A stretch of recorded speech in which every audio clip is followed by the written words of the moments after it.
আইএনটিভির সুপ্রিয় দর্শক সকলের প্রতি আসসালামু আলাইকুম। আশা করি আপনারা ভালো আছেন আর ভালো থাকার প্রত্যাশা নিয়ে শুরু করছি আপনাদের সমসাময়িক বিষয় নিয়ে। এই কমিউনিটিতে বাংলাদেশি বাঙালি মানুষের কমিউনিটিতে ঘটে যাওয়া এবং বিভিন্ন উত্থান এবং উত্তরণ সব কিছু নিয়েই আমরা এই অনুষ্ঠান করে থাকি, কমিউনিটি ফোকাস অনুষ্ঠান। আজকেও আপনাদেরকে স্বাগত জানাচ্ছি এই অনুষ্ঠানে। আমি চৌধুরী মুরাদ। সুপ্রিয় দর্শক, আজকে আমরা প্রথমেই জানিয়ে দিচ্ছি আজকে যে প্রতিপাদ্য বিষয় হচ্ছে, যে বিষয় নিয়ে আমরা আলোকপাত করব আজকে এই কমিউনিটি ফোকাসে, সেটি হচ্ছে ব্রিটেনের প্রয়াত রানীকে নিয়ে রচিত গান এবং মর্যাদা। সেই বিষয় নিয়ে আমরা কথা বলবো। আর আমাদের সাথে রয়েছেন যে এই ঐতিহাসিক যে বিষয়গুলো, বিশেষ করে আমরা যারা বাঙালি, বাংলাদেশি বা আমরা বাঙালি হিসেবে পরিচয় দেই, আমাদের এই পরিচয়ের আরেকটা সন্নিবেশিত অবস্থান হলো ব্রিটিশ রাজ পরিবারে। যারা এই মর্যাদাশীল কাজটি করেছেন তারা আমাদের আজকে অতিথি হিসেবে রয়েছেন এবং পরিচয় করিয়ে দিচ্ছি। আমাদের সাথে রয়েছেন ডক্টর আনোয়ারুল হক। আনোয়ার ভাই, আজকে এই অনুষ্ঠানে আপনার আসার জন্য আপনাকে অনেক ধন্যবাদ জানাচ্ছি। আপনি কেমন আছেন? আপনাকেও ধন্যবাদ, আমি ভালো আছি। আপনাকে অনেক ধন্যবাদ। সুপ্রিয় দর্শক, আমরা যার সাথে পরিচিত হলাম ডক্টর আনোয়ারুল হক, তিনি একজন গুণী মানুষ, আমাদের এই কমিউনিটির গর্ব, এবং তিনি হচ্ছেন পিএইচডি হোল্ডার, এবং সবচেয়ে বড় ব্যাপার হচ্ছে যে একজন নাট্যকার, গীতিকার, এবং এই সমাজের মানুষেরিয়া এবং চ্যারিটি ওয়ার্কও করে থাকেন। তার নিজস্ব একটা অর্গানাইজেশন রয়েছে। তো ওনার সাথে পরিচিত হলাম এবং কথা বলবো। আর আমার বামে যিনি রয়েছেন আপনাদের সবার পরিচিত, আমাদের অত্যন্ত আপনজন, প্রিয় মানুষ, আর যিনি হচ্ছেন সৌমেন অধিকারী। সৌমেন অধিকারী আগেই পরিচয় করিয়ে দিচ্ছি। এবং এই যে ঐতিহাসিক যে সংস্কৃতির একটা অধ্যায় রচনা করেছেন, তিনি শুরু করেছেন এই গানের সাথে। আর আনোয়ার ভাই তো অবশ্যই এই গানটি লিখেছেন, এবং তিনি হচ্ছেন আমাদের বাংলার গৌরবের একজন মানুষ, এবং তিনি হচ্ছেন সঙ্গীত শিল্পী, সুরকার, এবং আমাদের এই যে বাঙালিদের অহংকার, আমাদের একটা দুটো বাংলা, একটা এপার বাংলা ওপার বাংলা, আমাদের ওপার বাংলা যেটা আমরা কলকাতা বলি, সেই আমাদের প্রিয় সৌমেন দা। সৌমেন দা, আজকে এই অনুষ্ঠানে আসার জন্য আপনাকে অনেক ধন্যবাদ জানাচ্ছি। আপনি কেমন আছেন? ভালো আছি, নমস্কার। আপনাকেও ধন্যবাদ জানাচ্ছি আজকের এই অনুষ্ঠানে আমাদের আমন্ত্রণ জানানোর জন্যে। আপনাকে অনেক ধন্যবাদ। সুপ্রিয় দর্শক, কথাই বলে যে দেশে গুণীর মর্যাদা নেই সেখানে গুণী জন্মাতে পারে না। আমাদের এই দুজন মর্যাদাশীল মানুষ আমাদের এখানে এসেছে, এবং আইএনটিভির আয়োজনে কমিউনিটি ফোকাসে তাদের উত্তরিত অবস্থানকে আমরা তুলে ধরবো, কর্মকে তুলে ধরবো। আর যাচ্ছি যে ঐতিহাসিক বিষয়টা করেছেন ব্রিটেনের রানী, প্রয়াত রানীকে নিয়ে গান, সেই গানটি রাজ পরিবারে আমাদের বাংলাকে আরও একটা ধাপ এগিয়ে নিয়ে গেলেন এই যে দুজন মানুষ। তো তার কর্ম এই আমরা গানটি আপনাদের জন্য রাখছি, আপনারা শুনতে থাকুন, আবার এসে পুরো কথা বলবো। ধন্যবাদ সকলকে।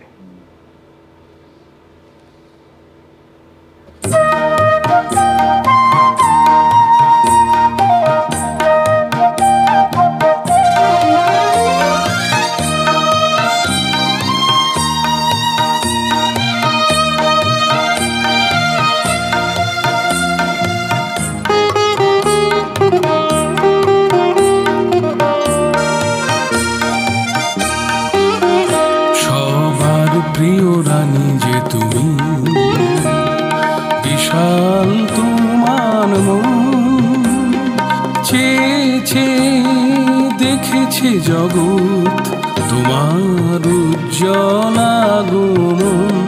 সে কথা সবার হৃদয়ে লেখা রবে, চিরদিন লেখা রবে।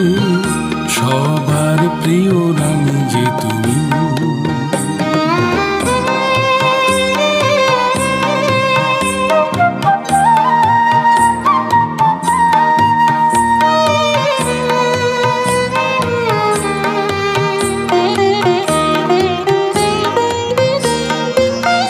সাফল্য ছুঁয়েছে তোমায়, ছুঁয়েছ তুমি সবার মন। সারা জীবন গেছো তুমি ভালোবাসার জয়গান। যাহাবার কথা ছিল না স্বপ্নে ভাবিনি কোনোদিন তুমি হলে জগতের সেই রানী, উজ্জ্বল স্মৃতিতে তুমি সবার প্রিয় রানী যে তুমি।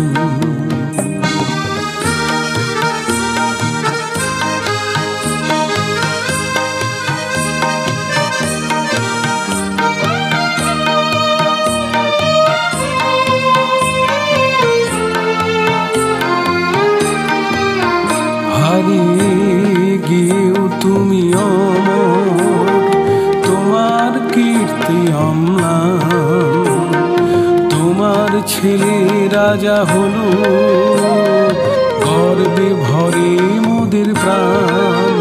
হারিয়ে গিয়েও তুমি অমর, তোমার কীর্তি অম্লান, তোমার ছেলে রাজা হলো, গর্বে ভরে মোদের প্রাণ।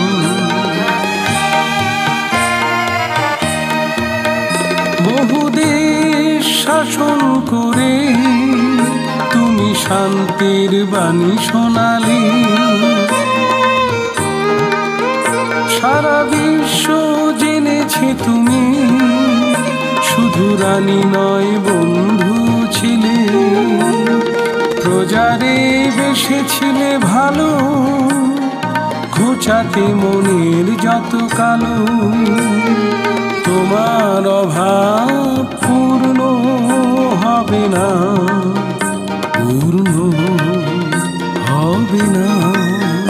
সবার প্রিয় রানী যে তুমি, বিশাল তোমার মন, চেয়েছে দেখেছে জগৎ তোমার উজ্জ্বল আগমন। সে কথা সবার হৃদয়ে লেখা রবে, চিরদিন লেখা রবে। সবার প্রিয় রানী যে তুমি, সবার প্রিয় রানী যে তুমি, সবার প্রিয় রানী যে তুমি।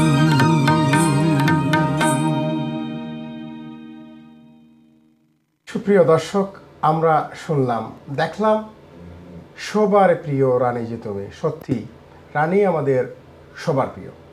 বিশেষ করে আমরা যারা কমনওয়েলথভুক্ত দেশ, সেই দেশের মোনার্কি এবং রানী এক সবচেয়ে বড় ব্যাপার হচ্ছে যে একজন সম্মানিতা ব্যক্তিত্ব এবং সারা বিশ্বের মানুষের জন্য একটা কল্যাণময় মানবিক গুণাবলী নিয়ে তিনি জন্মেছিলেন এবং তার যে ভালোবাসা, মানুষের প্রতি সম্প্রীতি, সৌহার্দ্য, সকলের একজন প্রিয় মানুষ ছিলেন। সেই প্রিয় মানুষকে নিয়ে আমরা যারা ব্রিটেনে বসবাস করছি, শুধু আমাদের না, বিশ্বের অনুপ্রাণিত মানুষের একজন আইকনিক ভালোবাসার পাত্রী ছিলেন এই রানী। তো এই রানীকে নিয়ে একজন বাঙালি, যারা বাংলা, আমরা সেই ইংলিশ ভাষাভাষী না, বাংলা ভাষায় নিজের ভাষায় সেই মানুষটিকে একটা সম্মানিত ডেডিকেশন এবং তার যে উত্তরিত ভালোবাসার যে অবস্থানকে আরও কাছে দেশ, জাতি, ভাষাকে নিয়ে যেতে যিনি গানটি রচনা করেছেন এবং সুরারোপ করেছেন, তো জানি তারা সেই বিষয়টা কিভাবে আসলো। আনোয়ার ভাই, যে বিষয়টা হচ্ছে যে বিশেষ করে যে রানীকে নিয়ে একটা গান বা লিখবেন বা একটা চিন্তা যে কিছু করবেন, এবং এই গান কীভাবে রচনা করলেন বা কীভাবে একটা চিন্তা আসলো যে একটা গান করি বা একটা লেখা একটা চয়ন করি, শব্দের চয়ন করি, হ্যাঁ হয়তো সেটা হতে পারে কাব্যিক, সেটা হতে পারে গাণিতিক অথবা গাদ্যিক অথবা সাংস্কৃতিক। তো আপনি সেই জিনিসটা হচ্ছে সাহিত্যিক যে অবস্থান থেকে একটা সাংস্কৃতিক পরিমণ্ডলে একটা রূপ দিয়েছেন। তো এই যে রূপায়ণ, এটা কিভাবে মাথায় আসলো এবং এই যে কাজ করেছেন, সেটা কিভাবে আপনি মনে করলেন যে করা উচিত বলে মনে করলেন? অনেক ধন্যবাদ মুরাদ ভাই আপনাকে। আসলে যখন রানী মারা গেল তখন খুব কষ্ট পেলাম। এই কারণে কষ্ট পেলাম যে আমি যতদিন এদেশে আছি 1989 সাল থেকে, তখন থেকেই তো রানীকে খুব সামনাসামনি না হলেও কাছাকাছি থেকে দেখেছি। তার কীর্তিকলাপ দেখেছি, তার কথা শুনেছি। তারপরে হচ্ছে যে একবার আমি তাকে দেখতেও গিয়েছি এবং দেখেছিও। ওই একটা অনুষ্ঠানে উনি এসছিলেন লুটনে, তখন আমরা বেশ কাছের থেকে আমি এবং আমার ওয়াইফ দুজনে মিলে আমরা দেখতে গিয়েছিলাম এবং দেখেছিলাম। উনি হয়তো আমাদেরকে দেখতে পাননি, কিন্তু আমরা ওনাকে বেশ ভালোভাবেই দেখতে পেয়েছিলাম। যাই হোক, ঘটনা যেটা হলো যে আমি এদেশে আসার আগের থেকেও রানী সম্বন্ধে জানতাম। যখন বিশেষ করে ডায়ানার বিয়ে হয় তখন তো একটা তোলপাড় উঠে যায় লন্ডনে, হ্যাঁ, ডায়ানা বিয়ে হলো। যাই হোক, তো সেইখান থেকে রানীর প্রতি একটি অত্যন্ত একটা শ্রদ্ধাবোধ জেগেছিল, একটা ভক্তি জেগেছিল, যে মানুষটাকে দেখতেও যেরকম, তার কথাবার্তা, আচার আচরণ, যেভাবে চলে ফিরে, সবগুলোই মনে হচ্ছিল যে একটা ভক্তি জাগায়। তো সেখান থেকে তার কাজকর্ম দেখলাম, শুধু ইংল্যান্ডে না, বিভিন্ন দেশে, যে কমনওয়েলথের কথা আপনি বললেন, কমনওয়েলথভুক্ত যে দেশগুলি আছে, তো তার একটা বিরাট পরিচিতি ছিল। সবাই এক কথায় রানী বলতে এই রানীকেই বুঝতো। আর এত লম্বা সময় তিনি এটা শাসন করেছেন, তো সবাই কিন্তু তাকে, সবাই না বললেও বেশিরভাগ মানুষই তাকে ভক্তি শ্রদ্ধা করত বলে জেনেছি। তারপরে আমি এটা মনে করলাম যে তার স্মরণে একটা কিছু করা যেতেই পারে। তো ভাবলাম যে সৌমেনদার সঙ্গে তো আমার বহুদিনের পরিচয় আছে, কাজও করেছি একসাথে, তা আমি যদি কিছু একটা দাঁড় করাতে পারি, জানি না সম্ভব কি না, তাহলে হয়তো একটা ভালো কাজ তৈরি হতে পারে। তো সেইখান থেকে শুরু হলো আর কি। কিন্তু শুরুটা করতে গিয়ে আমাকে অনেকটা গবেষণা করতে হলো, কারণ তার সম্বন্ধে বলবো, তার কাজ সম্বন্ধে বলবো, আমাকে তার সম্বন্ধে আরও ভালোভাবে জানতে হবে। তো এটা অনেক সময় লেগেছে, এটাকে ডাইজেস্ট করতে সময় লেগেছে। তারপরে কথাগুলো ওই রিসার্চের থেকেই এসছে, কিন্তু হ্যাঁ, একটার পরে একটা এসছে। যেমন আমি বলি, সাফল্য ছুঁয়েছে তোমায়, তুমি ছুঁয়েছো সবার প্রাণ। বাবা, হ্যাঁ, এই যে ব্যাপার, তো তো এইভাবে এটা তৈরি হলো আর কি। তারপরে এক সময় সৌমেনদা আসলেন, আসলে পরে আমি সৌমেনদাকে জিনিসটা দেখালাম, ভয়ে ভয়েই দেখালাম যে এটা কিছু কি হবে, এটাকে কিছু করা যাবে, কারণ এটা তো একটু মানে যে কি বলবো, ভাবগম্ভীর একটা ব্যাপার আছে এখানটায় আর কি। প্রথমে কি আনোয়ার ভাই, যে প্রথমে কি এটা একটা গাদ্যিক একটা মানে গদ্যের একটা রূপ ছিল কিনা, সেটা থেকে কি কনভার্ট করেছেন একটা মানে কাব্যিক অবস্থানে, যেটা বলছি মনে করেন কবিতার ভাষায়, কবিতা থেকে কি তারপরে কি গানের রূপায়ণ করেছেন? এই যে গবেষণার কথা বলছেন, আপনি তো একজন নিজের গবেষক মানুষ, এবং হ্যাঁ, অবশ্যই একটা আকরিক অর্থে যে জিনিসটা যদি একটা বিষয়ের রূপায়ণ করেন, তো সেখানে কিন্তু অবশ্যই আপনার চিন্তা, মননে, মদদে এবং একটা গবেষণা অবশ্যই থাকবে। তো সেইখান থেকে অবশ্যই আপনি অনেক রিসার্চ করেছেন, এই পর্যায়ক্রমিক ধারাবাহিকতা এবং সৌমেনদার পর্যন্ত আসা। তো জি না, হ্যাঁ, গবেষণা যেটা করেছি সেটা হলো যে ইনফরমেশনগুলো যেন কারেক্ট হয়। আমি যেন গানের কথার মধ্য দিয়ে কোনো ভুল ইনফরমেশন না দিই। যেমন সারা বিশ্বে তুমি শান্তির বাণী ছড়ালে, এটা তো ফ্যাক্ট, এটা গবেষণা থেকে আমি পেয়ে গেলাম। তো এই কথাগুলিকে আমি প্রথমেই চেয়েছিলাম যে একটি গানের ভাষায় লিখতে। সো গদ্য লেখিনি, হয়তো পদ্য বলতে পারেন, যে গান আর পদ্য তো মোটামুটি কাছাকাছি যায় অনেক সময়তে। হ্যাঁ, অনেক সময়তে কবিতাকে গানে রূপান্তর করা হয়েছে। তো আমার এটা কবিতা বলতে পারেন, আর আমি বলবো গানই আর কি, এভাবে হয়েছে আর কি। তারপরে সৌমেনদাকে যখন দিলাম, উনি তো এটা দেখে প্রথমে আপ্লুত হয়ে গেলেন, এটা উনিই বলবে তারপরে, ওনার কথা আমি বলতে চাচ্ছি না। হ্যাঁ, ধন্যবাদ আপনাকে, পরে আবার বলবো। জি ধন্যবাদ আপনাকে। Thank you. সৌমেনদা, আপনাকে আমি অনেক দিন থেকে চিনি। আপনি অত্যন্ত একজন, কি বলবো, আমি বলি যেটা, যে আপনার সাথে যখন কথা হয়, এবং আমি যদিও একজন সাংবাদিকতার মানুষ, আপনি একজন সংস্কৃতির মানুষ, কিন্তু আপনার যে এই বিশেষ করে মিডিয়া সাহিত্য সংস্কৃতির একটা কি বলবো সম্যক যে ধারণা আপনার মাঝে রয়েছে, সেটা কিন্তু আমি বুঝতে পেরেছি আপনার সাথে যখন কথা বলি। আমি আর মনে হয় যে আপনার কাছ থেকেও অনেক শেখার বিষয় রয়েছে।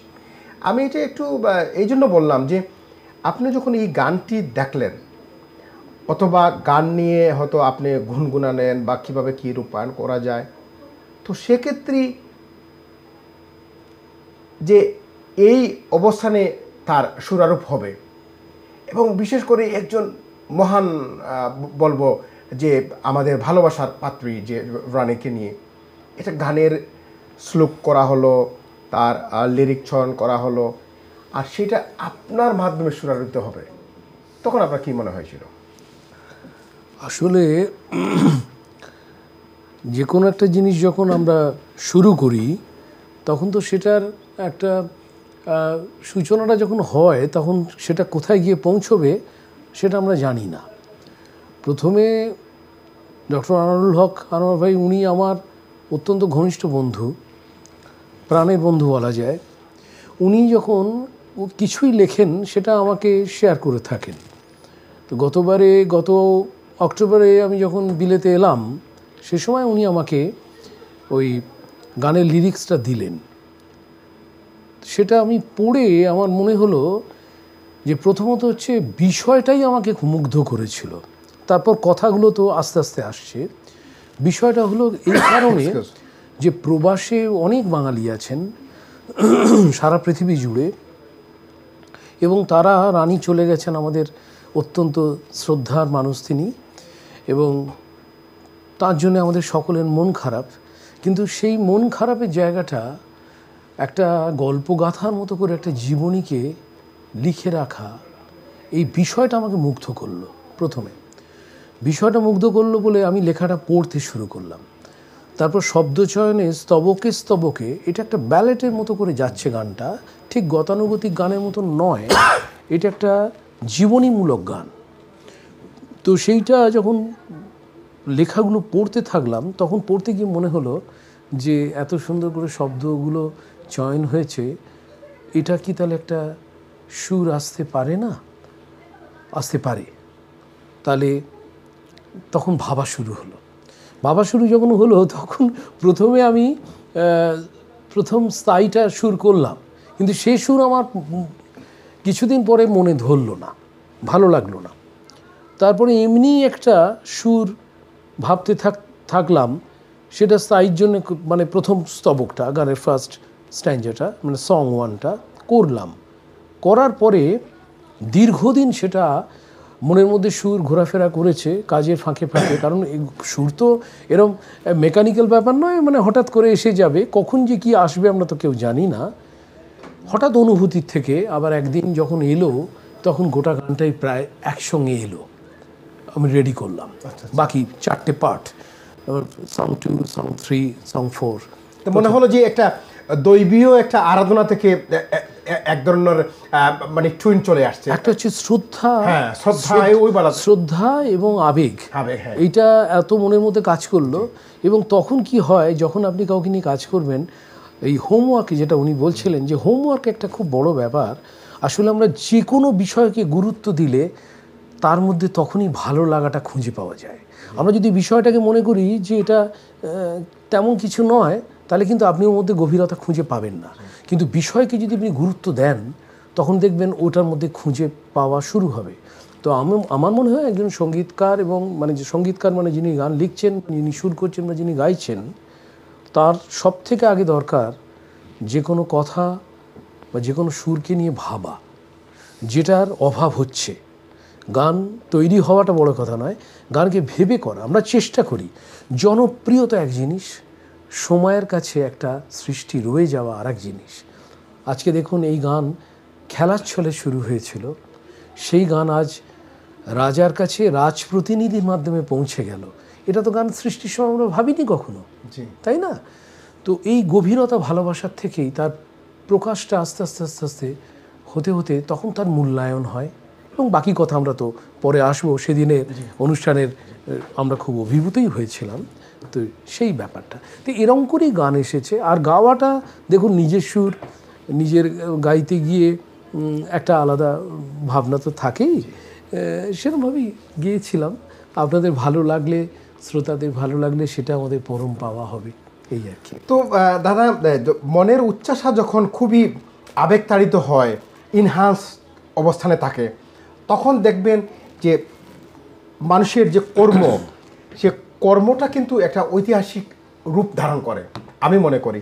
সেইখান থেকে আপনি একজন সুরকার হিসেবে কি মনে করেন যে আজকে কিন্তু এই যে গানটা বিশেষ করে তো বাংলা, এটা ইংলিশ করেন নাই, হ্যাঁ, যে ইংলিশ ভাষাভাষী মানুষের জন্য রানী হলেন আমাদের ইংলিশ ভাষাভাষী, রানীর পরিবার ইংলিশ ভাষাভাষী, কিন্তু সেখানে যে একটা শুধু আমার নিজস্ব বাঙালি তো বাঙালির যে সংস্কৃতি এবং আমাদের যে হাজার বছরের একটা ঐতিহাসিক যে অবস্থান রয়েছে, সেটা কিন্তু আপনারা জানান দিলেন রাজপরিবারকে। এবং সেটা হচ্ছে যে, এবং শুধু রাজপরিবার না, সারা বিশ্বায়নে কিন্তু একটা একচ্ছত্র একটা আধিপত্যর কথা বলা যায়, যে একটা অবস্থান সৃষ্টি হয়েছে এখানে একটা এই গানের মাধ্যমে বাংলার। নিশ্চয়ই এখানে একটা, আপনি যেটা বলছেন একেবারেই ঠিক কথা, যে এখানে একটা খুব গুরুত্বপূর্ণ বিষয় কাজ করছে। ইন্টিগ্রেশন, সাংস্কৃতিক মেলবন্ধন, এগুলো পরে আসে। সর্বপ্রথম দেখুন একটা জিনিস, এই দেশে প্রবাসে যারা বাঙালিরা আছেন, তারা এখানে অবস্থানগতভাবে এখানকার নাগরিক। এই কথা নিয়ে আবার আসতেছি দাদা, যে আমরা প্রবাসী যারা বাঙালি বাংলাদেশের মানুষ রয়েছি বা হ্যাঁ ভারতের মানুষ, আমরা একটা অবস্থানগত রূপ রয়েছে। আমরা যাচ্ছি ছোট্ট একটা বিরতিতে আসার পরে আবারও আমরা কথা বলবো। ধন্যবাদ আনুর ভাই এবং সৌমেনদা। সুপ্রিয় দর্শক, যাচ্ছি ছোট্ট একটা বিরতির পরে আবারও চলে আসবো। আপনারা যাবেন না কোথাও, থাকবেন স্কাই 7-এর সাথে, কমিউনিটি ফোকাসের সাথে। ধন্যবাদ।